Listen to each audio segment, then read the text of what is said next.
안녕하세요. 에이플러스입니다. 자, 오늘부터 본격적인 선형대 수학에 대해서 진도로 나가겠습니다. 이전에 벡터라는 개념을 확실하게 여러분들 아시고 수업을 들으셨으면 좋겠습니다. 일단은 선형대 수학의 첫 번째 파트에서는 여러분들 개념을 정확하게 잡고 가야 됩니다. 단어들이 좀 많이 나오니까 하나씩 여러분들이 가셨으면 좋겠습니다. 일단은 선형대 수학이 뭘까요? 선형대 수학을 조금 쪼개서 보면 선형이라고 먼저 되어 있고 대수학이라고 되어 있습니다. 그죠? 우리가 선형이라는 것은 우리가 이런 식으로 되어 있는 형태를 말하겠죠. 이런 식이 뭔가요? 라고 했을 때 x1, 뭐 x2 블라블라 n개가 여기 전체 n개가 있는 겁니다. 그죠? n개가. 근데 전부 다 뭐로 돼 있어? 변수들이 1차로 되어 있다는 겁니다. 다시 말해서 2차가 되면 선형이 아니겠죠. 그러면 선형대수학은 결국은 뭐야? 이런 리니어한 것을 해보겠다. 이 리니어한 것을 좀 지고 볶겠다라는 겁니다. 이해됐나요? 자, x1, x2라고 해서 여러분들 당황할 게 아니라 우리가 그냥 평소에 보던 x, y, 블라블라, z라는 변수들이에요. 그냥 다 1차라는 의미인 거죠. 됐나요? 그렇게 어려운 내용이 아니라는 겁니다. 자, 그러면 우리가 첫 번째 볼 것은 선형 방정식이라고 하는 거예요. 선형 방정식은 뭔가 그럴싸하게 되지만 사실 우리가 많이 봤던 거야. 예를 들어서 뭐가 있을까? 2x 더하기 5y, 3y는 5. 뭐 이렇게 해볼까요? 이런 것도 있어. 여기에 x제곱이나 뭐 xy, 루트 x 이런 것들이 없어야 됩니다. 그래야 선형이라는 말이 성립이 되고 이퀄이 들어가서 이퀄 어떤 수 이런 것들이 선형 방정식이겠죠. 됐나요? 그러면 선형대 수학은 결국 선형 방정식을 다루는 거구나 라는 겁니다. 자, 그러면 여기서 조금 더 이야기해 드릴 것은 우리가 그러면 우리가 중학교 때부터 봤던 ax 더하기 b 이런 것들도 그러면 선형 방정식이겠네요. 맞습니다. 그러면 이렇게 막대기 같은 이 일직선 1차 방정식으로는 대체 뭘 하려고 하는 걸까요? 라고 했을 때 1차 방정식 이 막대기가 하나인 거랑 만약에 이 막대기가 두 개 해서 이쪽이 교점이 생겼어요. 그럼 이걸 뭐라고 합니까? 해를 갖는다라고 할 수 있죠. 그래서 해를 몇 개 갖습니까? 라고 했을 땐 한 개를 갖습니다. 그러면 얘를 조금 더 적어주면 유일해다라는 표현을 써주곤 하죠. 됐나요? 자, 그 다음 만약에 그럼 어떤 경우가 있을까? 이 1차 방정식이 완전히 두 개가 겹쳐지는 경우가 있을 거예요. 맞나요? 완전히 두 개가 겹쳐진 거야. 그럼 해가 어떻게 됩니까? 해가 무한이겠죠? 왜? 실수까지 고려했을 때 1.1, 1.11, 1.111 엄청 많을 거 아니야. 그럼 이 녀석은 우리는 보통 뭐라고 표현할 거냐 앞으로? 무수히 많은 해를 갖고 있다라고 합니다. 무수히 많은 해라는 표현. 이 표현들 꼭 익숙해집시다. 이거 첫 번째고 두 번째, 세 번째는 뭐가 있을까? 뭐가 있을까요? 두 개가 평행한 경우가 있겠죠. 완전히 얘네 둘이 평행한 거야. 이렇게. 그러면 해가 있습니까? 없습니까? 해가 없다라고 표현하겠죠. 해가 없다. 자, 그래서 그러면 우리가 다시 이렇게 볼 수 있어요. 얘네 두 개는 어떻게 말할 수 있어? 해를 가진다라는 표현으로 할 수 있습니다. 해를 가진다. 해를 가진다. 영어로도 좀 아셨으면 좋겠습니다. consistent라는 단어를 씁니다. 해가 없다라는 것은 말 그대로 해가 없다. 그죠? 해가 없다라는 것은 inconsistent. 부정어구죠. 자, 그러면 이 세 가지 케이스밖에 없나요? 네, 선형대 수학에서 여러분 해를 갖고 놀 때는 이 세 가지밖에 없습니다. 됐나요? 해를 가진다는 한 개, 무수히 많은 해를 가질 수 있고 해가 없다는 inconsistent로 평행하다라는 거겠죠. 예를 들어서 평행하다 당연히 뭐 아시겠지만 뭐 이러한 것들이 있겠죠. 평행, 얘랑 그냥 상수 차이로 평행하거나 무수히 많은 해는 뭐가 있을까?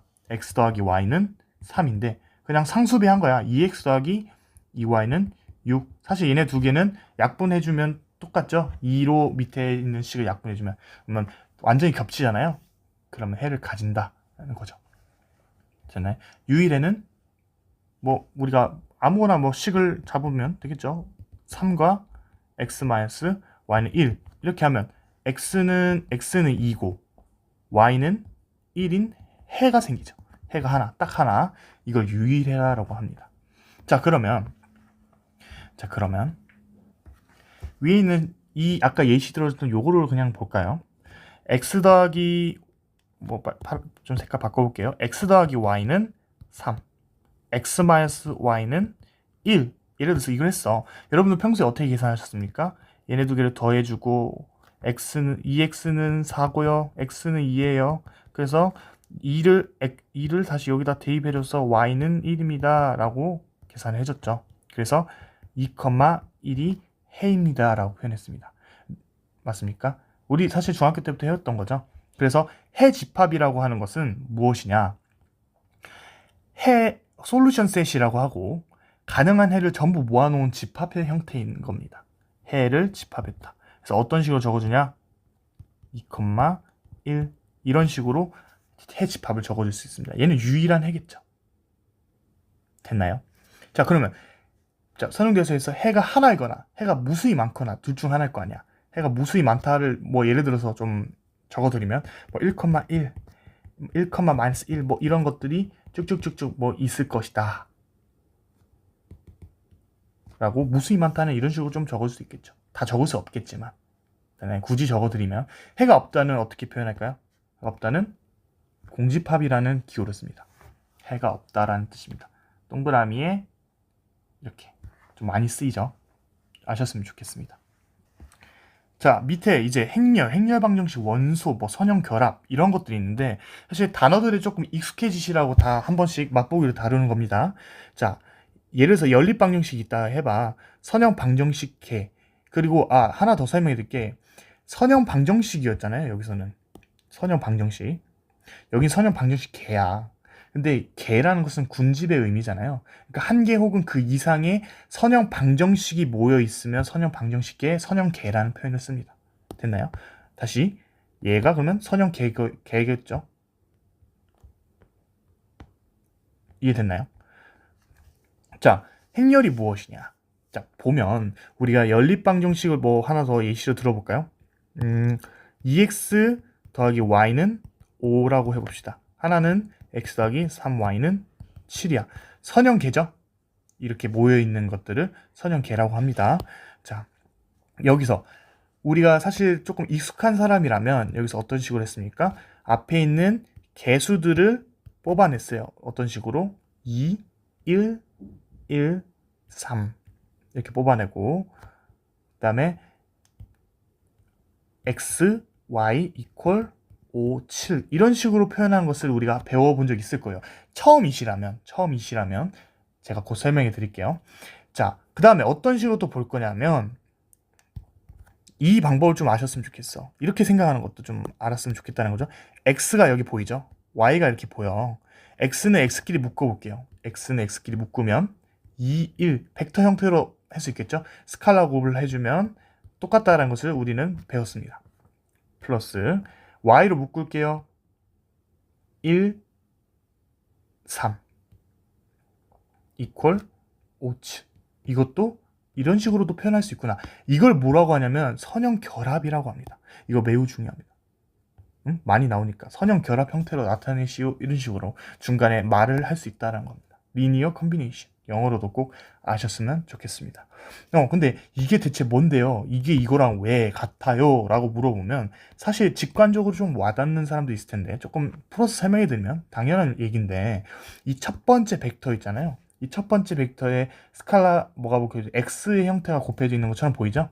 그러면 첫 번째 벡터를 x배 그럼 이 두 번째 벡터에는 y배를 하는 형태입니다. 됐나요?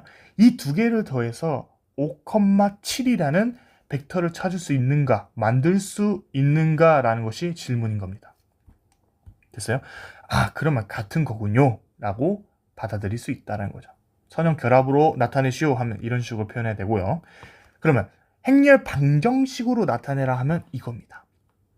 됐습니까? 얘를 이렇게 바꿔준 겁니다. 아니면 사실 이렇게 바꿔주는 형태도 상관없고요. 됐습니까? 그러면 어떻게 얘가 나온 건가요? 했을 때 벡터, 이 행렬은 벡터의 결합이라고 저번에 이야기했죠. 그래서 이 벡터를 여기로 가져가고 이 벡터를 여기로 가져간 것뿐입니다. 그래서 결합해 준 거고 그러면 여기는 어디 자리야? X 자리고 여기는 어디 자리야? Y 자리죠. 왜? 여기와 여기를 나눈 것을 통해서 우리는 알 수 있습니다. X 자리, Y 자리. 그래서 조금 후에 행렬 곱에 대해서 이야기해 줄 텐데 일단은 요 정도만 아셨으면 좋겠습니다. 그러면 XY는 XY 세로로 적어줍니다. equal 5,7. 뭔가 쉽죠? 사실 미적분학에서 다 배웠습니다. 됐나요? 자, 그래서 하고 싶어 하면 뭔 말이냐? 얘는 행렬 방정식이라고 하는 거고요. 방정식. 용어들 잘 익숙해집시다. 행렬 방식. 얘는 보통 AX는 B라고 표현해주고 벡터 표시를 해줍니다. 이렇게. 요거를 보통 A라는 행렬로 두고요. 얘를 X라는 벡터로 두고 얘는 B라는 벡터로 둘 수 있다는 거죠. 벡터 표시 중에 뭐 앞서 설명했지만 여러 표시가 있습니다. 이렇게 밑에 긋는 것도 있고 그리고 뭐 또 뭐가 있어? 뭐 예를 들어서 A라는 벡터가 있으면 뭐 이런 식으로 해주시는 분도 있고 아니면 A라는 벡터가 있으면 이렇게 볼드체로 해주는 것도 교수님마다 표현이 다르니까 책마다 또 다르니까 좀 아셨으면 좋겠습니다. 됐나요? 자, 그러면 행렬 방정식이고 얘는 선형 결합의 형태의 방정식이구나 라는 것을 인지한 상태로 바로 이어서 행렬에 대해서 좀 더 이야기 나누겠습니다.